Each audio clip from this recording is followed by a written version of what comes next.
How's it going, everybody? Welcome to another episode of the BlenderNest podcast. You'll notice CG Matter isn't here because we kicked him off for that diss track on all of us. So there are consequences to your actions, and this is a visual example of that. I'm kidding. We don't know where he is, but hopefully he'll join us at some point. But today's topic is creative burnout. Have we ever dealt with anything like that? Of the guys here, have you guys ever dealt with creative burnout or seen it in anybody you know, anything like that? Any insights you have on just anything with creative burnout? Anyone want to raise your hand if you have?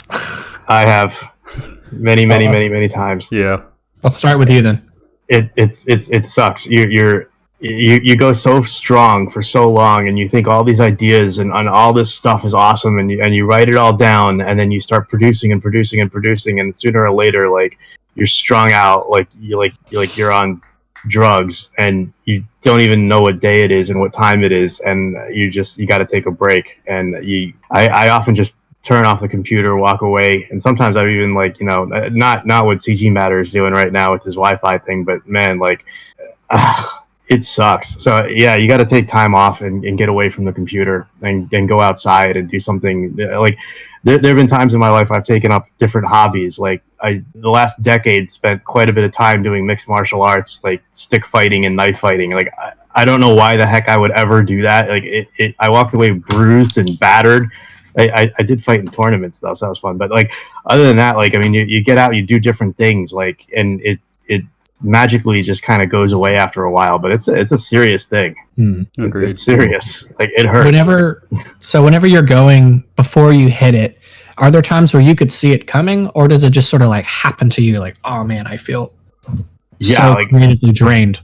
I never ever see it coming. Like, it doesn't matter how many times it happens to me. Like, it never. I'm like, oh man, I'm on time. I got so many ideas, and I start to going, writing and making videos and whatever, like making animations and songs or whatever. And then, like, all of a sudden, I'm like, oh, here it is again. Of the times you've gone through it, is there anything that ever good comes from it, or is it all just sort of you crash and you need to recover? Yeah, that's a good question. Like, the first few times I totally crashed, and I was like, oh my god, that's it. Like, I'm not creative anymore. And then, like, probably, like, I don't know, the 11th time it happened to me, I was like, all right, what do I do about this? And then I started figuring it out, and I'm like, all right, like, get off the machine, get off, put the guitar down, put whatever else I'm doing, and go do something I've never done before. And, like, if you're lucky enough to be in that kind of position in your life where you can do that sort of thing, it's much harder for me now, but when I was younger, it was I could do it all the time. And just, like, figure out something, go travel. Okay, right now is probably not a good time to go travel, but like, I would go travel. Like, I went to Spain, I went to Ibiza, I partied, I got into, like, the nightclubs there. It was awesome. It was a great time. And you come back, and it's like, I have tons of ideas. And then all of a sudden, your creativity, because you've taken a break from the creative stuff, it's like riding a bike. You get back on the bike, and all of a sudden you're like pedaling up a mountain. It's awesome. And then you go and you go and you go and you go and you go and you do the sprint, and then all of a sudden, there's the burnout again. It's crazy. And then you just kind of, recycle it. Now it's more paced for me because I have other responsibilities in my life, but you just learn to deal with it. It's something you kind of have to deal with if you're super creative. But I'm not saying I'm super creative, but, like, if you are creative at all, like, it's gonna catch up to you one day or next, and you're just gonna be like, all right, what do I do about this? And just put the creative stuff down, get out, do something like you've never done before, or even just like walk. Like, it's amazing. Like, if you just get out and walk, like, just go for a walk in your neighborhood or something, and you come back and you're just so refreshed after that. And then you can just sit down and do stuff. And I mean, those, like, little micro breaks really, really help. Because I know a lot of people will sit there on the computer and be like, why can't I come up with these ideas? Why can't I, like, I get all frustrated. And it's like being a writer staring at a blank piece of paper. Chances are you're not going to write a novel. Like, not staring at that blank piece of paper for 20 minutes, for a half hour, or 3 hours. Like, you're going to write that paper when your subconscious is given time to go out and, like, just put it down and do something else. And that's actually, when you're focusing on something else, is when your subconscious is doing its thing. And that moment is, you'll get those moments of epiphany where you're like, I know Kung Fu. And then all of a sudden you're just, you wake up and you're creative again.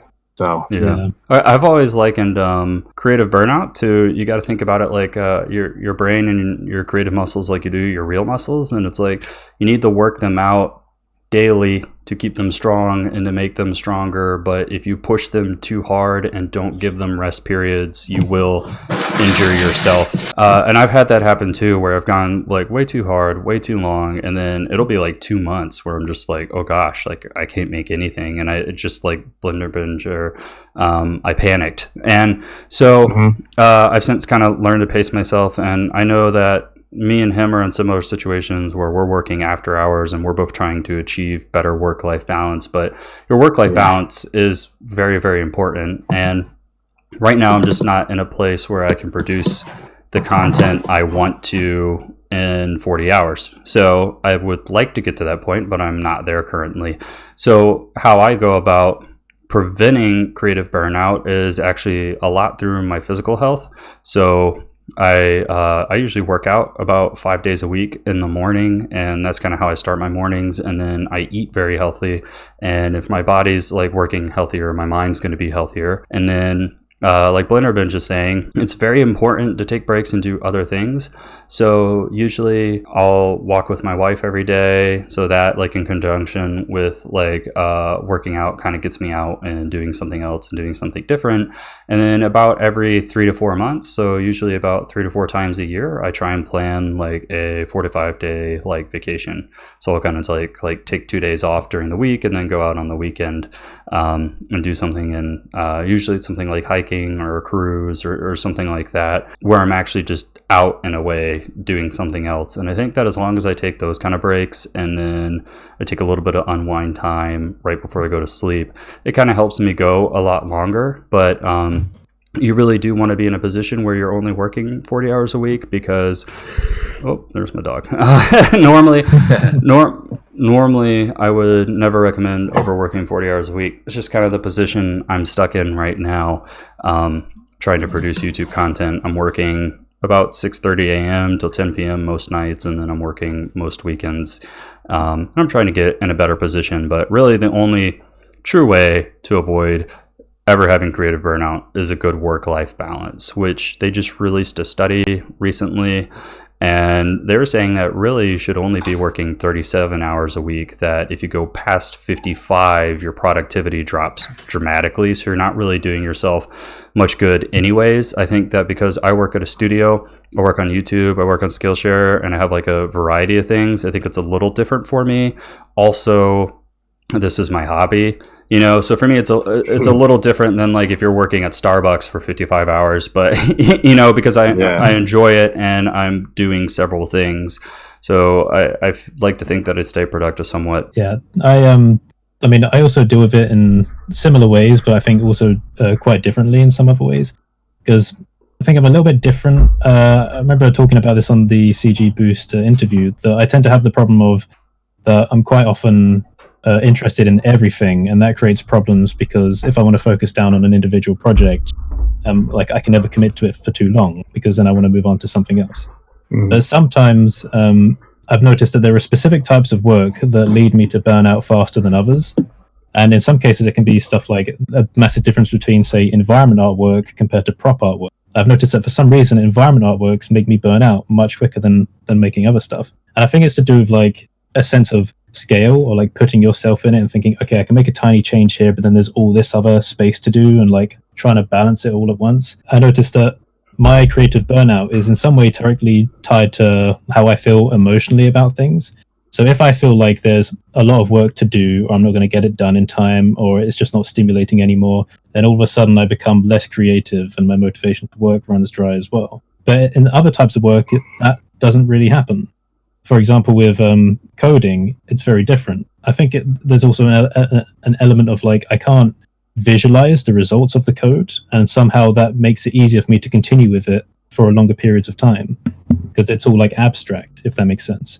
And part of that is why I think I like working with generation tools, because you're never actually making manual edits to the results. You're just changing the instructions. So I can click a button a million times and get different results. And for me, that sort of makes it easier almost to keep track of. That's just my little take from a different perspective. We see a lot of burnout within secondary school teaching. It's supposed to be one of the most stressful jobs you can do. But it seems to be because of that focus and that those hours that people put in, and trying to balance the rest of their life with that is just kind of impossible. And it's the stress that the job puts onto them. And I suppose creatively, in my opinion, we have to sort of think about where that stress is coming from, and what are our goals and aspirations, and maybe we need to step back away from those goals at points, or just think that it's going to be slower to get there. But it's much harder if it's your job, and you've got to have that income, and then you've got an extra stress, haven't you? You've not only got to be creative, but if you're not creative, then you're not going to eat, sort of scenario. It may not be that bad, but it's certainly that sort of worry, isn't it? So balancing that is much more difficult. But if you can, finding other things to do that are away from that, having something else. I think that's why I am less stressed at work. When I say work, is in my teaching role, which I've cut down on. But I'm sure it's because I've got something outside this YouTube channel, or that I'm doing Blender freelance work and things. And having something else has enabled me to stay, balanced in a sense. And it is, I suppose, balance is going to be a key word, isn't it? It's going to be a drinking game in a minute, isn't it? So whenever everybody says balance. But I feel like that's why I don't get as stressed as other people, because it's everything for them is that job, whereas for me, I've got an outlet.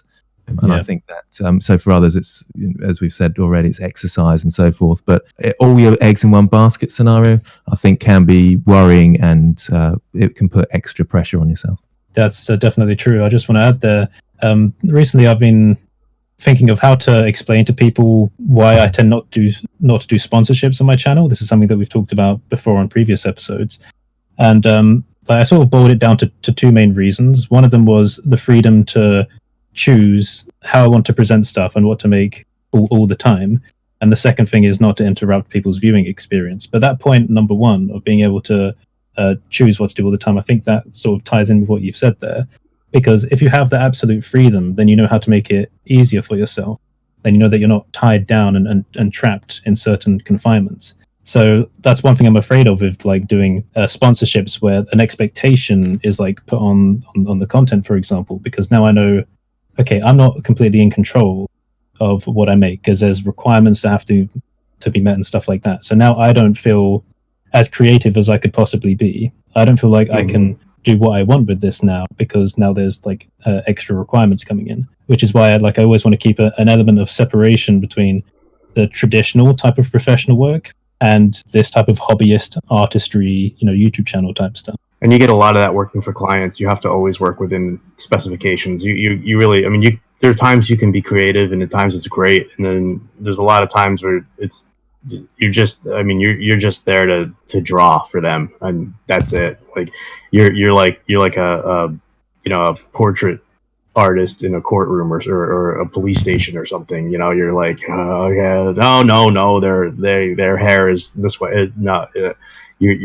you're there as a machine. All right, so we're going to move on from the creative burnout topic, and we're going to go about a topic that we talked about last week, which was YouTube and how has it changed our outlook on the world and our artwork. And I wanted to specifically go into, because all of us run these big channels, as we're working, has to change our workflow, what we think of our art when we're working, how we can, do you think about like, oh, can I apply this to tutorial? Can I apply this to a product? Things like that. Has it changed that specific outlook on your work as a compared to before you even had these channels? Yeah, I'd say before I had the channels, it was all just like passion stuff. I was making a lot of sci-fi type things, very specific types of artwork, and trying to sell like 3D models and stuff with a very specific style. But after starting the YouTube channel, it really introduced me to like a whole set of new fields, and that sort of came alongside with a whole bunch of new connections as well.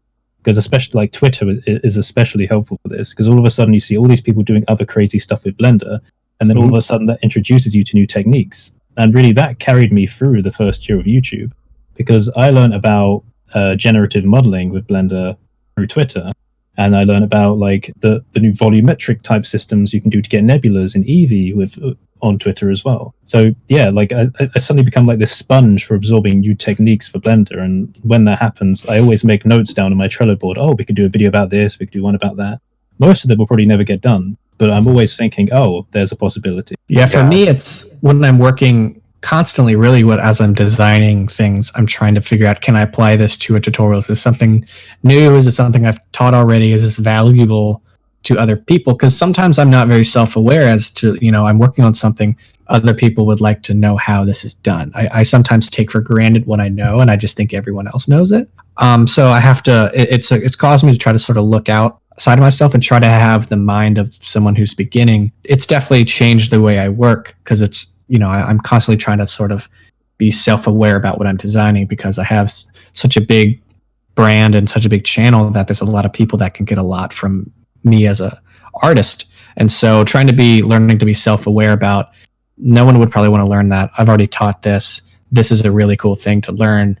And then once I have that sort of, also it changed the way I even talk about art, because I used to because every single week I'm making new tutorials and I'm teaching, it's improved my teaching ability. So I notice it even affecting my normal life. I've learned that I really do love teaching, and I would love to do more of it. And so it's definitely changed that part where I actually love helping people in person, on the internet, whatever. The only difficult thing is with 90,000 people, I get a lot of questions like, what's this problem with my file? It's become like, I want to help all of them, but I really can't. Maybe one day I'll get someone to help me out with that end, but it's definitely changed the way I look at when I'm designing. It's changed the way I interact with other people and telling them about Blender and teaching and things like that. It's definitely changed a lot. Yeah. What you were saying there, just to add on that about like wanting to help everyone and not being able to, that's something I realized a lot now, because I think like before starting out the YouTube channel, I think, not even necessarily consciously all the time, but I think I would like watch other, not even necessarily tutorial channels, but educational ones, and like see people being disappointed in some ways, not being able to get some things to work, and me thinking, oh, well, maybe they should update that content or do this, that, and the other. And now I'm realizing how difficult that is, especially with Blender, because it's constantly changing. So now I get a lot of comments from people that are like, oh, I can't get this to work, I don't understand this, that, and the other. And I'm thinking, I don't really know how to help you in some of these specific situations. A lot of them are going to be like copy-paste responses, but again, like it's almost impossible to reply to all of them like sincerely. So I've noticed that now there's actually like a human limitation, just to add to what you were saying. So yeah, if anything, I just want people to be aware of that. Like, if you don't like get a proper response from the person, please don't feel disappointed. Like, it's probably just like a human logistical error more than anything else. Yeah, and these programs, especially Blender or After Effects or Photoshop, they're so vast. There's 1,000 ways to screw something up.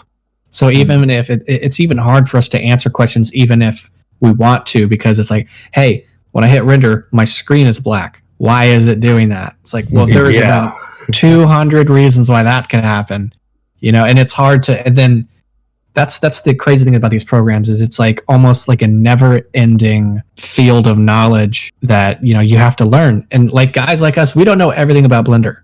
We know a good bit in the section that we work in for our field, but they're so incredibly vast that, I don't know where I was going with that, but yeah, it's about the, what's the problem with this thing? It's like, I don't know. It's probably something I haven't even learned yet.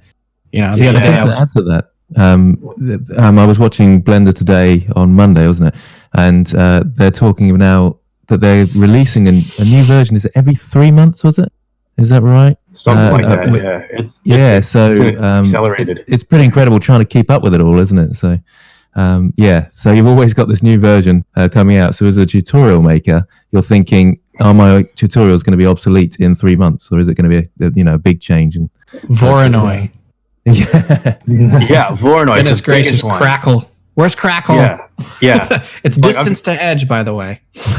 Yeah, I'm sure you got, Ducky, I'm sure you got hit with that hard, because a lot of the stuff you do, like especially in the procedural realm, when they changed Voronoi, it was like, oh my god. Yeah, I know. And I started getting questions too, because I used it in certain things that I've done, like landscapes and things like that, and they're like, it's not working. And I'm like, oh, they changed Voronoi, so I'm sorry, this tutorial sucks now. But no, it doesn't suck, because you can do it this way. So like I've been trying to help everybody on my channel too, like probably more than I should, because it starts taking up a lot of my time. But I don't know, I like people. I like to teach, and I like to help people. And like one of the biggest things when I used to teach in college, when somebody couldn't get something and they couldn't get it, and then all of a sudden that light bulb goes on because of something you said, and all of a sudden they're like, I get it. And you're like, you go home feeling awesome because you're like, I helped somebody. And when somebody leaves the school and then they get a job and they're making like double what they made at like Starbucks or wherever they're working, you know, I don't know, wherever it was, like, and all of a sudden it's like you affected change in that person's life. Like they're better off because they met you. And, you know, it's not like I'm like, oh, I'm awesome. Like, I bestow this knowledge on you. It's like, no, I'm in a position where I know something that can actually help somebody out. So, yeah, it feels good to do that. So I kind of love to help everybody out on my channel. But, yeah, it's like once you start getting a lot of subscribers, especially if you have a more popular video and all the questions come in, it gets a little overwhelming. But I'm still able to manage it somehow. If I had about, I don't know, 90,000 subscribers and that volume increased tremendously, I don't know, I'd hope it would go on a sliding scale where it's still manageable. But like you said, you know, getting somebody to help out would be really awesome too. Or maybe setting up a Discord or something that, you know, community can help out with. I don't know the answer, but yeah, I feel it too. I'm finding that, like, just speaking about, you know, as it scales up, it takes more and more time to do stuff and you have less time for other people. I'm finding that responding to emails is now taking me so much more time than I was expecting before. Yeah. Like literally like 1 or 2 days in a row, and I'm like, oh god, I need to get back on with a video. It's like I'm spending all these time writing responses. I need to find a way to speed this up without sounding like I don't care. Because like I always try and, like, you know, like compliment and give like a nice tone in responses, but now I'm thinking, oh no, am I gonna have to like cut off this, you know, this element of personality just to like send out emails faster? I don't know if that's something that like other people are dealing with. Man, the singer in my band and I, we used to get into like almost physical altercations because of email. Like we couldn't read each other's tone in the words. Like, and we'd have to actually, we'd be like, all right, we can't email each other anymore. We have to actually pick up the phone and call each other and talk about this. And like we could hear the intonation in each other's voice, but oh, that's what you mean. But the way he would write and the way I would write was just like it would clash. It was like, okay, this can't do this. The band will break up. I think probably something my dad says all the time, sort of communication is humans' weakest area, because, you know, you say one thing, you know, especially with typing, like texting, like you can say one thing and you mean it away, and someone could read it and take it another different way. And that's something that is actually, it's kind of fascinating if you really want to study it, is just how communication has caused major issues in the world. Yeah. Just misunderstandings can go into a whole different thing. Even with working nowadays, when I'm trying to communicate with a client, I would much rather hop on a call instead of do an email, because, you know, it's waiting for another email after you misunderstand a sentence and waiting for that. You know, anyone working, if you can call someone, much rather call them. You know, texting, everyone likes to text nowadays. But yeah, communication is something that everyone has to deal with, and especially with our jobs here on the internet, we are communicating a tutorial to a lot of people. And if we mess one thing because we understand the thing and we forgot to say one thing and they're missing it, which has happened before, at least for me. Oh yeah. You completely miss a thing, you know, you hit a key really fast and you forgot to say it. You know, it goes back to what I was saying about trying to go back into the mind of a beginner. It's like, wait, what was that key you just said? It's like, oh, sorry. Yeah. You know, that's one thing I've had to learn when it comes to, you know, these channels and things like that. For those of you who aren't comfortable answering the question, but have the channels affected your personal lives in any minor or major way from before you started them? Yeah, I would say in the first year, the middle of it affected it for the worst, I would say, just for like a brief moment of time, because that's when we've spoken about this before, but then anxiety kicked in a way that I had never felt it before. Oh yeah. But dealing with that was like a lesson, and like I feel like I've dealt with it mostly so far, and it's in a really good place now. But other than that, everything's been for the better. It's been almost liberating, I would say, because like in previous years, I was like terrified and hyper anxious about finding a work that wasn't going to make me crazy, because I'm quite obsessively, like compulsively creative. Like if I don't make something, then I get really like shaky and weird. That's why like going on breaks doesn't work for me. Like this annoys my mum to no end, because it's like I'll keep working. She says, need to take a break. And I'm like, well, it's not that simple. If I take a break and I'm not doing anything, that makes it worse. So you need to find a way to, like, you know, balance it. Keyword again. But yeah. That's just like my 2 cents. Getting older will help with that. Yeah. Other responsibilities will help pull you away from that, whether you want it or not. But yeah, I felt it too. I used to be very, very, very. I mean, I had to be creating 24 hours a day. I had to be creating something when I slept. Like I had to keep a notebook by my bed and like wake myself up if I dreamt something cool. Like it's just, man, yeah, I get it. Yeah, I'm definitely like I have the moments laying in bed emailing myself in the morning, like, oh, don't you dare forget about this. Yep. Yep. Yeah, my notes on my phone is just of ideas, and then I'll be like, I'm out of ideas, and then I'll forget about the notes. Here's a question: have you ever had the moment when like you have a perfect idea right before you like fall asleep or go to bed, and then you can't sleep? Yes. Yes. Yeah, I toss and turn in my bed, like thinking about, oh, I'm going to do this, and it's going to go into this, and then I'll do this. Like huge ideas. It's like, oh, why am I doing this to myself? Yeah, your mind. They talk about how like you're most creative when your mind's kind of twilighting. So either when you first wake up, or once you've kind of hit past that point when you should have gone to bed, depending on if you're a morning or a night person. And it's like your brain and your body are like too tired to really kind of hinder yourself with the stressful thoughts of everyday life, but you're not tired enough that you're like so sleepy you can't think. And it's like, yeah, like that like moment right before you fall asleep is when all the ideas come in, or when you first wake up and you're in the shower, you know, it's like kind of prime creative. Yeah, it's usually when you're doing something else and your mind is distracted, and that's when your subconscious starts pushing everything up to the front. Yeah. Like, look what I did. Look what I was doing. I think I've said it before, but you're not going to come up with ideas by staring at the gray Blender home screen with the grid. Yeah. That's not going to, you're not going to spark ideas The void. out of nowhere. You need a cube the void. there. You need Yeah. Actually, you could stare at the cube and come up with some cube ideas, but Yeah. This does tie in a little bit with like what we were talking about, creative blocks and stuff. But there's a name for it. You know, the thing where you're thinking about something, then you walk through a doorway, and then you completely forget about it. That happens to me all the time. Yeah, losing your train of thought. Here, a lot of people say brain fart, though. Now, I've noticed that that like movement of mental space between where you are and like a different location can help. Like, well, in some cases, it's a bad thing with like forgetting stuff, but also it can help you sort out ideas. Because I find that when I'm stuck with code, for example, it's a little bit tricky because like I have to read through it several times. It's like making a mental map in your head of like where things go, like directions, because this code is essentially just like pathing. But I have trouble. Okay, how am I going to get this to go here and etc. And staring at the screen for hours doesn't solve it. But as soon as I like get up, move away, and do something, sometimes it just appears. It's just like a switch all of a sudden. And I'm like, wait, if I was still sitting at the screen, would I have realized that? Or is it now that I'm out and about and things are moving around that the answer has now suddenly come? Yeah. So I feel like that's actually a little technique that people might want to try and apply.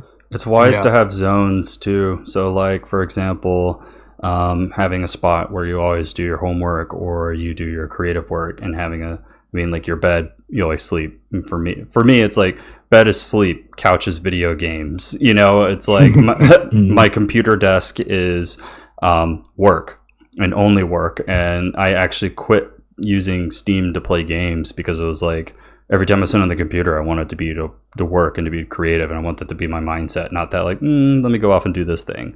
So like, if I'm going to like even just browse the internet, it's going to be on my phone or my laptop, not my 3D computer. So I think that like putting in kind of stringent rules for yourself and kind of like zoning where you do things can be really helpful, so that like when you're not at the computer, it's not work. So, your mind's kind of somewhere else. And like you're saying, that if you take a break to step away from one of those zones into another, it can really help. I was just saying, I saw the worst thing for that, which was a gamer bed instead of a gamer chair, a gamer bed. Oh my god! And I thought that is the worst case scenario. Yeah, that surely, is. Like, when you're ever going to sleep. But. It's horrible. You're.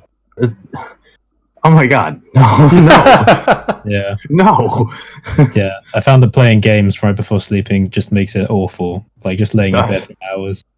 So what I do now is I force myself to read a bit before bed. Something about it just like kicks you into like this sleepy zone. I like it. I love Ian Banks sci-fi novels. Yeah. All right, cool. Well, I think we're going to cut it off here. This is probably going to be a bit shorter of an episode. But yeah, this was all really good stuff, guys. Thanks for being here. Thank you guys for watching, and check us out on Patreon. Yeah, please do. See you guys.